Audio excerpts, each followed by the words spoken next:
ಆಗಲೇಬೇಕು ಅಂತೇಳಿ ಭೀಮಸೇನ ಚಿಮ್ಮನಕಟ್ಟಿಯವರು ಮತ್ತು ತಿಮ್ಮಾಪುರವರು ಮತ್ತು ಇತರ ಎಲ್ಲ ಒತ್ತಾಯವನ್ನು ಮಾಡಿದ್ರು. ಶಾಸಕರುಗಳು ಒತ್ತಾಯ ಮಾಡ್ತಾ ಇದ್ದಾರೆ ಅಂತೇಳಿ ಚಿಮ್ಮನಕಟ್ಟಿ ಮತ್ತು ತಿಮ್ಮಾಪುರವರು ಬಂದು ನನಗೆ ಹೇಳಿದರು. ನಾನು ಹೇಳಿದೆ, ನಾನಿರುವಾಗ ಮಾಡೋಕ್ಕಾಗಲಿಲ್ಲ, ಈಗ ನಾನು ಈ ರಾಜ್ಯದ ಮುಖ್ಯಮಂತ್ರಿಯಾಗಿದ್ದೇನೆ, ಚಾಲುಕ್ಯರ ಉತ್ಸವವನ್ನು ಮಾಡೋಣ ಅಂತ ಹೇಳಿ ಬಜೆಟ್ನಲ್ಲೇ ಘೋಷಣೆಯನ್ನು ಮಾಡಿದೆ.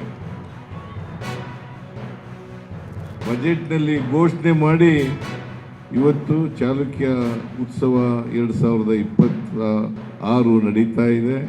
ನಾವೆಲ್ಲರೂ ಕೂಡ ಭಾಗಿಯಾಗಿದ್ದೀವಿ. ಅದಕ್ಕೆ 3 ಕೋಟಿ ರೂಪಾಯಿಗಳನ್ನು ಕೊಟ್ಟಿದ್ದಾರೆ. ಅದು ಸಾಲಲ್ಲ ಅಂತ ಹೇಳಿದ್ದಾರೆ. ಇನ್ನೂ 1 ಕೋಟಿ ರೂಪಾಯಿಯನ್ನು ಕೊಡಬೇಕು ಅಂತ ಹೇಳಿದ್ದಾರೆ.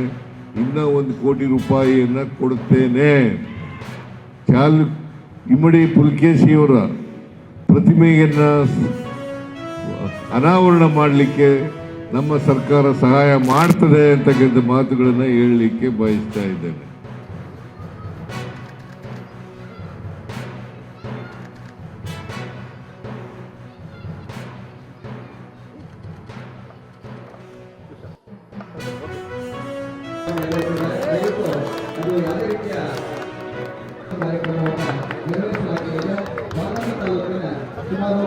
ಜನಪ್ರಿಯತೆಯನ್ನು ಹೊಂದಿದಂಥ ಮಾನ್ಯ ಮುಖ್ಯಮಂತ್ರಿಗಳಾದಂಥ ಸಿದ್ದರಾಮಯ್ಯ ಸಾಹೇಬರಿಗೆ ತಮ್ಮೆಲ್ಲರ ಪರವಾಗಿ ಅವರಿಗೆ